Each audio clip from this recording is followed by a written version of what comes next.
Sabah everybody and welcome back to the channel. The Galaxy Watch was made available at the same time as the Note 9. Now both are available in the local retailers as of the 24th. I'm going to share with you guys a quick unboxing and comparing it to the Gear S3 Frontier as well as the Fit 2 Pro from last year and one of my all-time favorite Wear watches from Android. The main thing here is, should you upgrade to the Galaxy Watch or should you stay with either the Gear S3 Frontier or Fit 2 Pro, as both of those watches are still pretty good.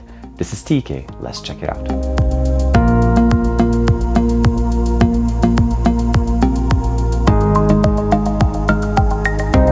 Here we have the 46mm version. There is a 42mm version as well as there's a Wi-Fi and an LTE variant. This is the Wi-Fi variant, that is why you see the word Bluetooth. So it's connected over Bluetooth to my phone and it just basically pairs as a normal smartwatch. I do have an LTE variant, which is essentially this watch, the S3 Frontier, and that's why I didn't pick up this one as an LTE yet. I want to check it out, I want to see how it is, and if it really lives up to my expectation, it may replace my S3 Frontier. Now looking over the side before we open it up, we have long battery life, promising us up to 4 days. Auto fitness tracking, this is something that we've had in most of the Gear watches before, but it's supposed to have an improved up to 10 different exercises. Supports up to 35 workout activities, those are the additional ones. The 10 of them are going to be the auto tracking. Now something very new, swim ready resistant. This was in the past only something that we could get on the Fit 2 Pro. This was rated to go for swimming, so you could use this and go swimming, and I'll have another video for you guys down there in the description showcasing that benefit with the Fit 2 Pro. But what we have here over the Gear S3 Frontier is that we can actually swim in it. This is water rated, meaning you can have your hand in the water. This means you can swim. Very different, and you should not go swimming with this one. And here we are. This is again the 46mm. I went with the dual tone coloring at this point as opposed to what we had before. I had the black on black. We still have the rotating bezel, which is something that we basically come and loved with the Gear watches. And let's take it out. It's a lot lighter. I'm very surprised. So just initial hands-on real quick. Between the two watches, this feels a lot lighter. We lost some weight, although not as much on the thickness, and we'll do a more detailed comparison.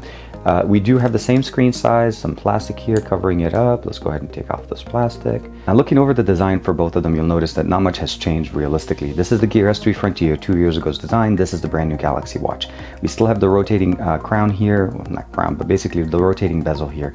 And then of course the display size is pretty much the same.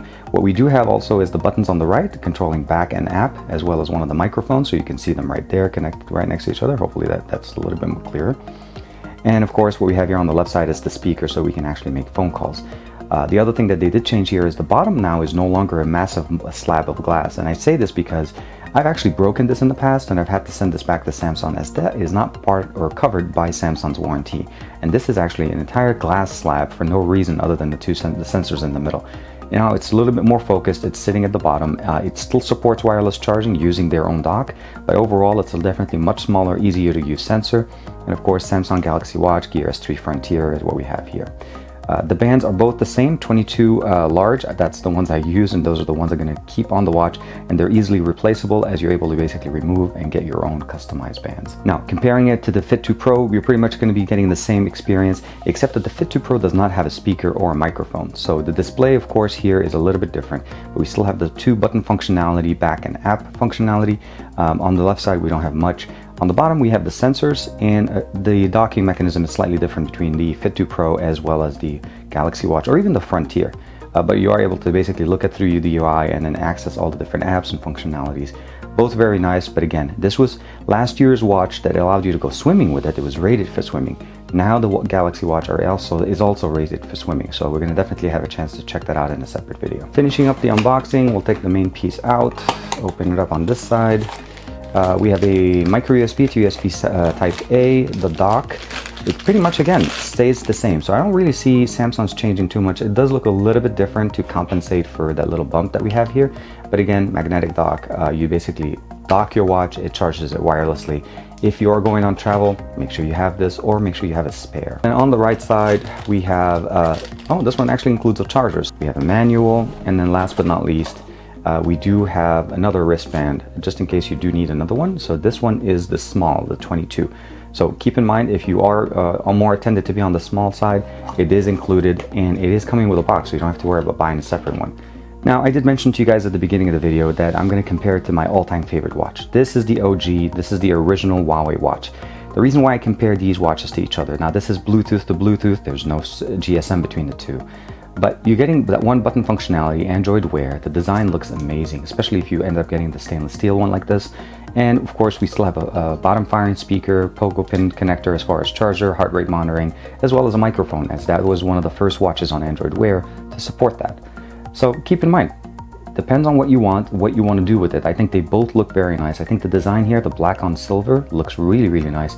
Again, comparable to the way I like the design here, but if you know which one I'm talking about here with the OG Huawei watch, you know exactly how many people appreciate it and love the design on this watch. I'm going to power it up for the first time. I'll give it a second. There it is, Galaxy Watch. Now I am going to be pairing it with my Note 9, although keep in mind it is compatible with both Android and iOS, so you are able to download the application directly from the App Store or the Google Play. Samsung Pay is also built into this watch, which does not require you to have a Samsung phone. So if you have, let's say, an LG, an Motorola, or anything else, you can still download the Samsung Pay application and use it using the watch. Although, what we did lose from last year's version of the watch is that we have MST support as well as NFC, and how we're pretty much stuck to NFC only. And if you don't know what MST is, essentially it's the functionality of being able to use your watch to pay for things at any given basically terminal, because it used it almost as if it was a regular credit card, which means it transmits the data electronically as if it's swiping a card. The Note 9 still has that functionality, the Galaxy Watch does not. Now, one of the main things that they also did advertise is easy, simple connectivity. So SmartThings does pick up the watch automatically. I can click on it. The current watch that I have synced up to my phone right now is the Fit 2 Pro, so that's going to be replacing it. We'll say okay. We'll say okay on both of those. So I have them paired to both my devices. This is my S9 Plus and this is the Note 9. The two things you want to keep in mind, we get the battery percentage, we have the storage functionality, so both have 4 gigs of storage. Both have the same amount of RAM, 768 megabytes of RAM. So keep in mind, you're not really getting a lot as far as that functionality change. Both supporting Samsung Pay, but again, MST and NFC, and here we only had NFC. So we lost one functionality.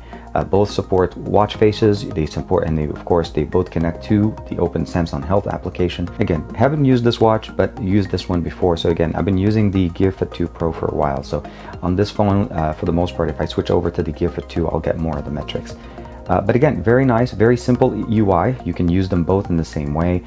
Just keep in mind, what you're getting, the difference here is better battery performance, swimming functionality, and you still have Samsung Pay, although only with NFC. Okay, looking over the UI is pretty much the same. We still have the ability of switching over between screens by using the crown.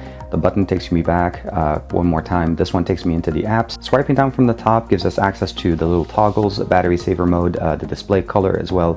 If you're playing music, you'll also get a little notification to jump into that. Swiping from the left, you'll get your notification. Swiping on the right side, you have basically the widgets or the apps that you can use. Now they have some that are pre-installed, but if you swipe all the way to the end, you're able to go with the app tab, and then you can add an alarm, app shortcuts, of course, calendar, contacts for shortcut access, Samsung Health, Health Access, Samsung Health again, more tabs for Samsung Health since they've actually increased them this time. And if I'm not mistaken here, world clock when you're traveling, weather, and of course you can download additional ones. Overall, it looks pretty much the same. You'll notice the display is really nice, it's very clear. Let's go ahead and compare that one directly here. I don't think we have the same. Let's try to see if we can change to something that they both have. These two kind of look the same. So this is kind of the same thing. You'll notice that the brightness level obviously is a lot higher there. If I swipe down from the top on both of them, that one's running at level 7, so let's go ahead and go to level 7. Match the brightness so that we can see basically how the display looks like. So here, let's swipe it away. You can see you're getting really pretty much exactly the same level of performance. Swiping gestures, swiping down from the top, of course, and then I can go directly into settings, both of them. So overall, scrolling effect, everything pretty much the same. Again, a lot of the things that you're getting with this watch are going to be basically in performance, so it's always under the hood, very much same as the Note 9 and the Note 8. It's under the hood optimizations that are being improved this year. This is going to work in many ways, so you can technically make a phone call with it or use directly on the phone. So I'll go ahead and go here. I'm going to go to my watch, and let's go ahead and make a call to 611. T-Mobile. We're connecting you to your team of experts. If you would rather. So You're still able to make phone calls. You'll notice right there it says voice over LTE. This is not through the actual watch itself. I used a phone call directly on my phone. It's sitting right there at the bottom, and I basically just transferred it over Bluetooth. So still same functionality. You can make and receive phone calls using the actual watch, and you can actually respond. So here it is, start Samsung Pay. It's asking me if I want to basically set it up. I'll do that later. Samsung's philosophy for 2018 seems to be do not mess with something that works. So the design for the Gear S3 Frontier was pretty much copied over here, and the Note 9 did the same thing with the Note 8. They took a lot from the Note 8 design and brought it over. And what they did essentially is build the improvements on the inside. So we have better battery, longer life, more functionalities, things like that, or the things that they wanted to do on the inside. Does that justify an upgrade for us? Meaning if you have an S3 Frontier or a Fit 2 Pro, would you really need to spend the extra $400, $350, depending on the variant you're getting, to be able to get a new watch, or should you just stay with what you have? That question I can pretty much answer to you guys in the full review, but at this point, before I do any more testing on this watch, I'm not so sure. I really don't think it's worth it. I think the price is too high, although I did it because I needed to check it out. But really, a longer battery life, it's something that only applies to you if you don't mind charging it every night. You do lose MST, which is something that we had directly with the old watch, which made it very functional to work with any Android device to just use Samsung Pay at any terminal. That's a big thing. A lot of people don't realize that MST is very functional. So I'll have to check it out. I'm gonna have to go 4 days without having MST and using Samsung Pay with just NFC and see how much of an issue that's going to be. Keep in mind the Note 9 has MST, but I'm just gonna focus on using the watch to pay because we already know the Note 9 rocks, right? Yeah. So let me know what you guys think in the comments below, what you'd like for me to focus specifically. But other than that, thank you very much for the support. We're almost at 65,000. And again, if you haven't had a chance to yet, last couple of days to enter the giveaway for either the OnePlus 6 or the Essential phone, going out from Juan and Jordan Keys as myself. And the giveaway is really, really nice. It's international. You guys will have a blast. Again, I'll see you guys in the next video.